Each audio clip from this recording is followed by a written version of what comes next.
Welcome into Duval Daily, presented by GenJag.com. I'm Jordan Lugo. Thanks so much for tuning in here for what may or may not be the final edition of the show today. News from ESPN, from NFL Network, reports that Josh Allen will be franchise tagged as a linebacker, costing the Jaguars $24 million in 2024 cap space, effective as soon as the tag is official, which you can expect to see around 4 p.m. this afternoon. The Jaguars had about $49 million in salary cap space, according to overthecap.com. They should now have about $25 million in cap space after applying the franchise tag to Josh Allen, meaning they might not be done with roster cap cutting moves, right? This is a team that at $25 million, they're still trying to retain Calvin Ridley. They're still trying to upgrade a couple spots in free agency or potentially be a trade. We've seen them linked to Hassan Reddick and Danielle Hunter. We'll see how it plays out. If they're able to retain Calvin Ridley, he would probably end up costing them upwards of $20 million per year, maybe even more at this point, because Ridley is looking like he's going to be the top wide receiver on the market. If you're talking about a deal for Calvin Ridley somewhere in the $20 to $24 million per year range, that cap hit could be anywhere from $8 to $12 million. So if you talk about another $8 to $12 million against $25 million, you're now down into the mid to low teens. You've got to sign your draft class as well. So I think the Jaguars might not be done.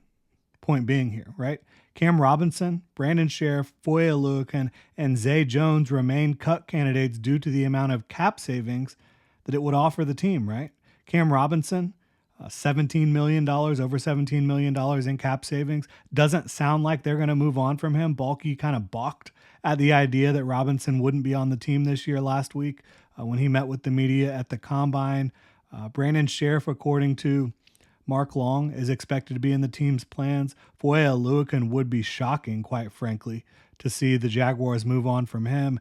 Zay Jones, I could certainly see that one coming down the pike if they're able to kind of get something in place with Calvin Ridley and make sure that they're going to retain him. But we'll see how it all plays out.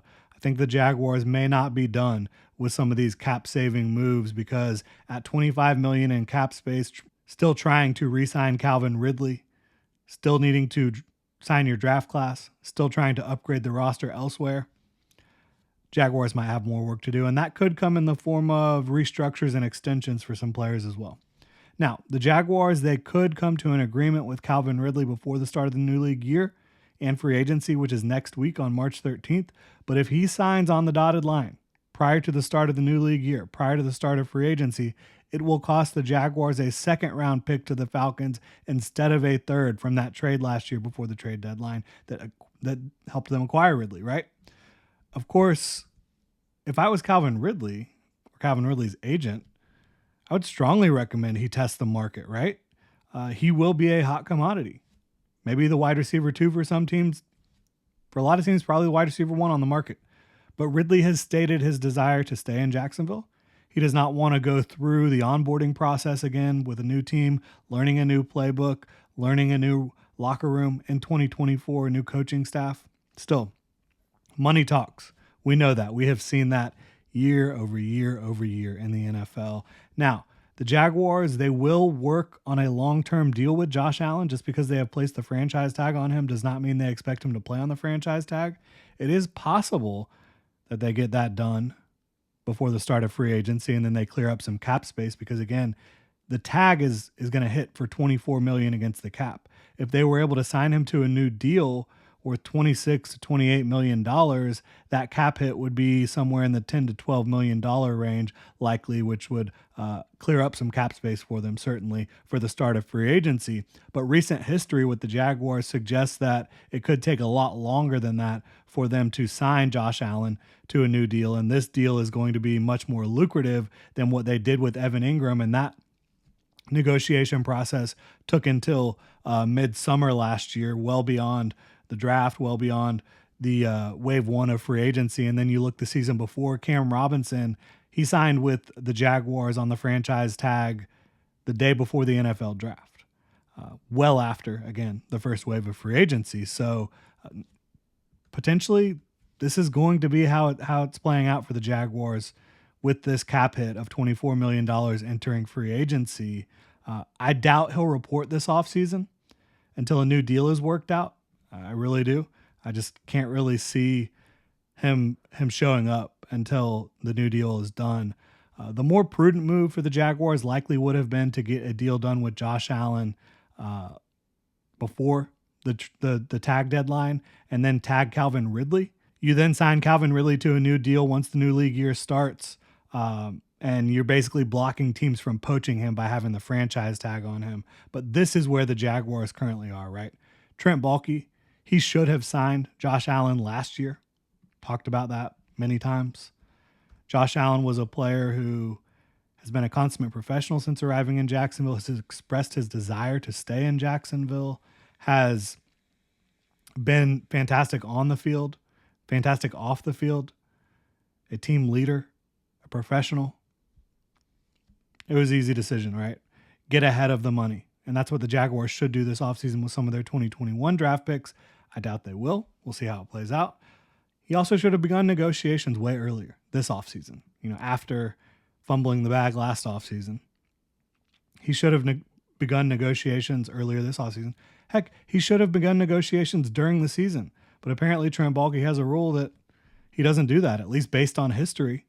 The Jaguars under Trent Baalke just do not sign players during the season. Don't know why. And now I fear that the Jaguars are stuck in a cycle where they have a quarterback in Trevor Lawrence who, when healthy, and Doug Peterson as their leader at head coach, they can elevate a competent roster to the playoffs. But a GM who will fail to build a true contending roster, right? You saw the Kansas City Chiefs this year. Patrick Mahomes, unbelievable. Some great stars, some great coaching. But they have a GM who could build a real defense, right? I don't think the Jaguars have that. And the Chiefs, they don't win that Super Bowl in 2023 without that defense. Maybe Trevor Lawrence can go on an all-time heater in 2024 or one of these upcoming years, lead the team to new heights, maybe aided by Ryan Nielsen's defense, what he can do on that side of the ball. But in my opinion, if the Jaguars are able to make a deep run and reach new heights, it'll be doing so in spite of Trent Baalke, not because of Trent Baalke. I strongly believe that about the Jacksonville Jaguars, and I really do fear they're just going to be stuck in a cycle where they're competitive every single year. They're pushing for the playoffs, maybe making the playoffs, maybe making a little bit of a run, winning a game or two in the playoffs, maybe winning the division, competing with the Texans because of Trevor Lawrence, because of Doug Peterson, because of Ryan Nielsen, and because Trent Baalke has the resources to, again, build a competent roster, but he doesn't have the foresight, the team building acumen, or the talent evaluation to build a true contending roster around Trevor Lawrence. That's where I stand on this whole thing. Again, Josh Allen is under the franchise tag, according to multiple reports, $24 million as a linebacker. The Jaguars had about $49 million in cap space, according to overthecap.com. Prior to this, now they're probably sitting at around $25 million in cap space, still trying to sign Calvin Ridley, still trying to upgrade this roster. Really appreciate y'all tuning in for all the coverage here today, and really appreciate y'all's support. If you enjoy the content here, please like, subscribe, hit that notification bell. You can also check out genjag.com/shop, pick up some new Duval gear. Y'all have a good one.